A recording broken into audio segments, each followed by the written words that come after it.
in an attack, guns blazing. I think that there is a growing consensus it was pre-planned. So let me ask you the same question. After this week's revelations, did the Obama administration mislead the American people?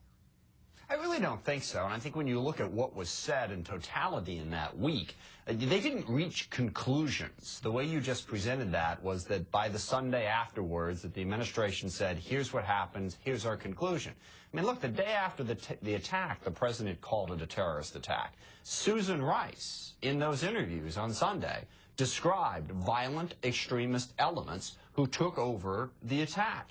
So I really think that this has just become a very, very partisan-focused, scandal-focused attack by the Republicans investigating this instead of trying to figure out exactly what happened. The most interesting question to me is, who are these violent extremist elements? And I know Mike's done a ton of work on this in the Intel Committee. As al-Qaeda has metastasized beyond just what was in Pakistan and Yemen, there's a whole bunch of groups out there. We don't have as much information as we need to about which ones threaten us. I think that led to Benghazi as much as anything. But the president never said, no terrorism, no al-Qaeda. There was a dispute about how soon to leap to specific conclusions that now is being made into Watergate, into Iran-Contra. I think the desire of the Republicans to create a scandal here has really undermined any ability to have a credible look at what actually happened. Well, Congressman Smith, let me push back on you on several of those points. We now know... I'm not surprised, but go ahead.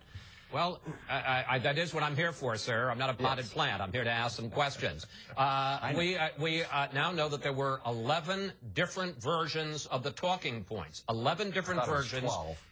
May I just please go ahead? In the 24 hours before Ambassador Rice went on the Sunday talk shows, a dozen versions in all. We now know that Victoria Nuland, the spokesperson for the State Department, demanded all references to al-Qaeda links and all references to earlier warnings for months from the CIA be deleted. Here's what the White House spokesman, Jay Carney, told the media, told the country last November.